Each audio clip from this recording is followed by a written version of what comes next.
GS study with Sanjeev sir YouTube channel पर आपका हार्दिक अभिनंदन है। आज हम लोग देखेंगे एससीईआरटी कक्षा 10 इतिहास की दुनिया भाग 2। तो इसमें देखते हैं कि कौन कौन सा चैप्टर है पहले, ठीक है। तो उसके बाद फिर तो इसमें जो है कुल 8 चैप्टर हैं, जिसमें कि यूरोप में राष्ट्रवाद है, समाजवाद एवं साम्यवाद है, हिंद चीन में राष्ट्रवादी आंदोलन है, और भारत में राष्ट्रवाद है, और पांचवा है अर्थव्यवस्था और आजीविका, छठा है शहरीकरण एवं शहरी जीवन, सातवां है व्यापार और भूमंडलीकरण, और आठवां है प्रेस संस्कृति एवं राष्ट्रवाद। तो 4 नंबर जो है भारत में राष्ट्रवाद अति महत्वपूर्ण है। वैसे तो सबको पढ़ना है, लेकिन सब संभव नहीं है, इसमें मेन हम लोग जानेंगे, ठीक है। उसके बाद फिर हम लोग जो है, ठीक है, भारत में राष्ट्रमार्ग, भारत का राष्ट्रीय, ठीक है, देखते हैं, और भारत में राष्ट्रवाद देखते हैं 4 नंबर। तो इसमें जो है राष्ट्रवाद का, भारत में राष्ट्रवाद इकाई 4 देखिए, बने रहिए, थोड़ा वीडियो लंबा हो सकता है। तो राष्ट्रवाद का शाब्दिक अर्थ होता है राष्ट्रीय चेतना का उदय। ऐसी राष्ट्रीय चेतना उदय जिसमें राजनीतिक, आर्थिक, सामाजिक एवं सांस्कृतिक एकीकरण का आभास हो। 19वीं शताब्दी के पूर्वार्ध तक भारत छोटे छोटे राज्यों में विभक्त था। उस समय भारत को एकता के सूत्र में बांधने वाले तत्व का अभाव था, सामान्य न्याय व्यवस्था का अभाव था। राष्ट्रीय एकता में कमी का अर्थ है उस अनुभूति का अभाव जो भारत में रहने वाले सभी लोगों को समान लक्ष्य एवं समान सरोकार से जोड़ें। 19वीं शताब्दी के उत्तरार्ध में कई ऐसे तत्व उभरे जिससे ये कमी दूर होती गई एवं भारत एक संपूर्ण संगठित राष्ट्र का स्वरूप ग्रहण करने लगा। यही राष्ट्रवाद है एवं इसी राष्ट्रवाद की अभिव्यक्ति स्वतंत्रता संग्राम है। 19वीं शताब्दी में राष्ट्रीय चेतना का उदय मुख्य रूप से अंग्रेजी शासन व्यवस्था का परिणाम था। ब्रिटिश शासन ने जो परिवर्तन राजनीतिक, आर्थिक और सामाजिक क्षेत्र में किए थे, उसके परिणाम स्वरूप भारतीय जनता के सभी वर्गों का शोषण हुआ था, और जिससे जनता के बीच असंतोष की भावना ने एक व्यापक रूप लिया। दूसरी तरफ अंग्रेजों ने डाक और तार व्यवस्था, रेल, छापेखाने, समरूप प्रशासनिक व्यवस्था आदि का विकास किया। यद्यपि इनका विकास एक सुचारू प्रशासन चलाने की दृष्टि से किया गया था, तथापि इन सभी ने राष्ट्रीय चेतना के उदय में महत्वपूर्ण भूमिका निभाई।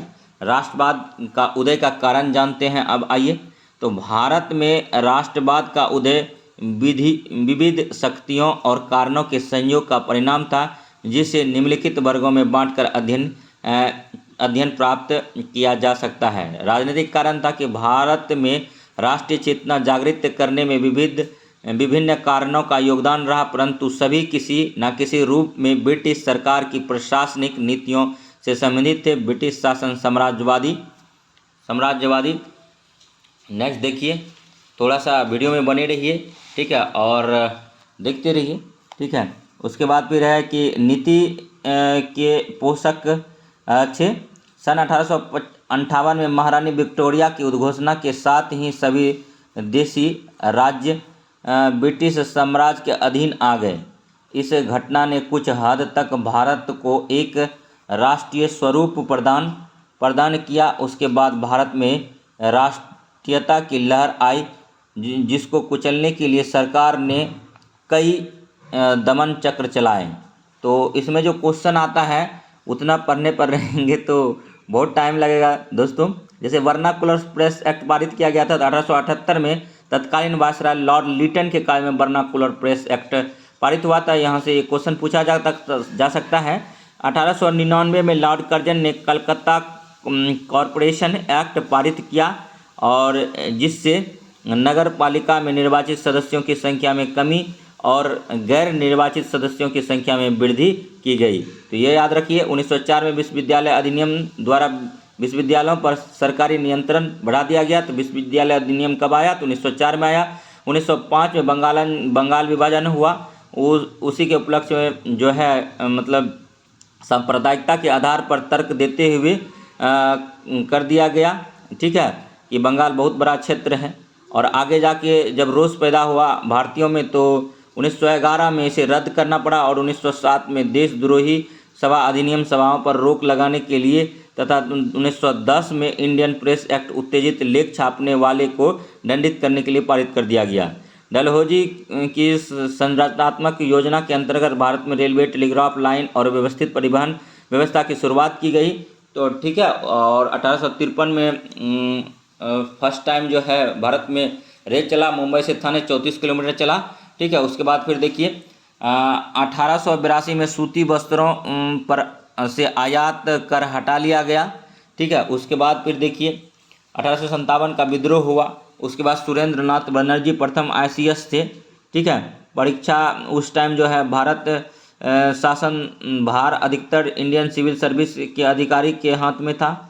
तो ऐसे करते करते अगर जाएंगे तो बहुत टाइम लगेगा। और उसके बाद भारतीय राष्ट्रीय कांग्रेस का स्थापना 1885 में हुआ, ठीक है।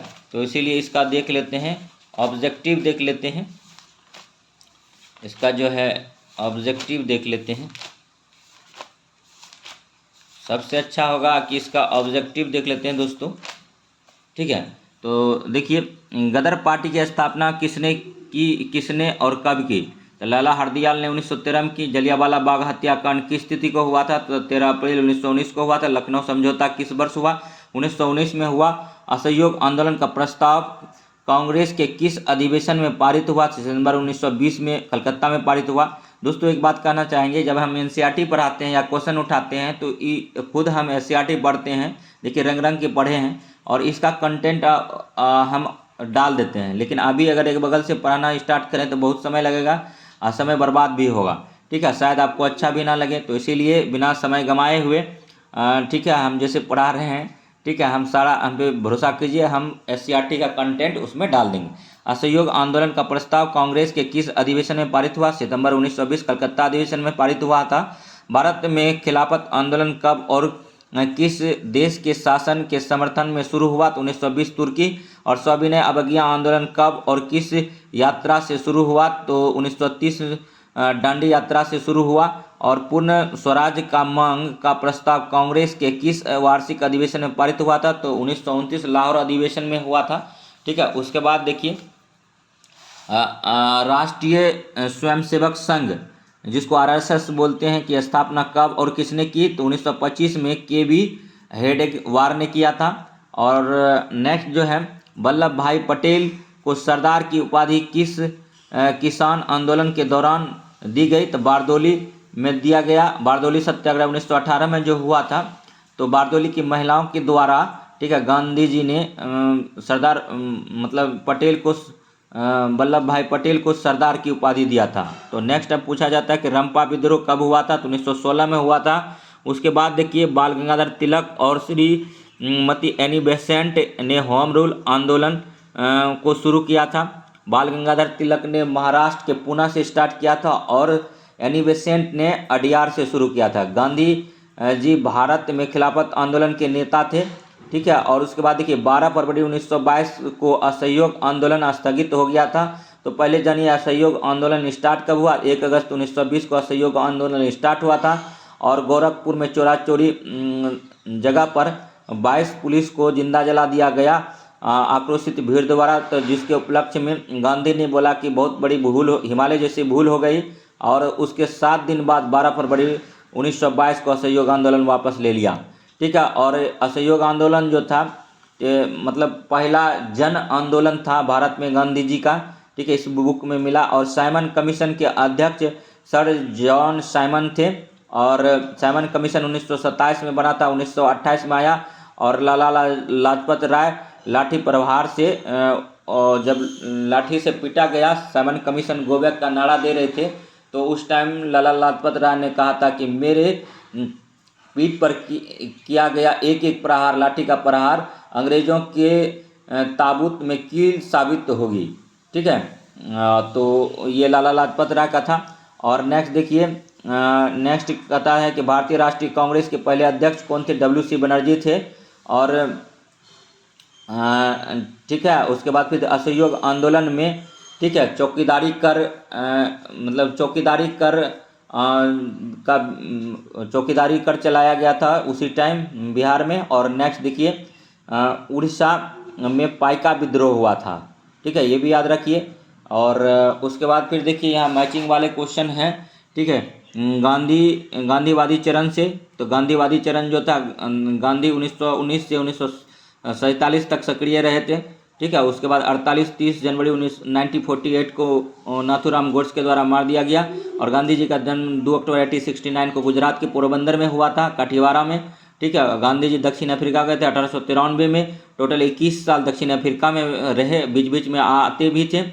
गांधी चरण, तो गांधी चरण जो है भारतीय राष्ट्रीय कांग्रेस में जो है इसका पदार्पण 1921 में कलकत्ता अधिवेशन में हुआ था। उसके बाद फिर BHU जब गठन हो रहा था, BHU का उद्घाटन 1916 में मदन मोहन मालवीय के नेतृत्व में, तो वहाँ पर वो संबोधित किए थे। और उसके बाद फिर राजकुमार शुक्ल के कहने पर लखनऊ अधिवेशन में राजकुमार शुक्ल मिले थे। और उनके मतलब अनुरोध पर गांधी जी बिहार आए थे 1917 में, और एग्रोगियन कमेटी बनी थी। ठीक है, उसके बाद नील प्रथा जो था इसको समाप्त किया गया था।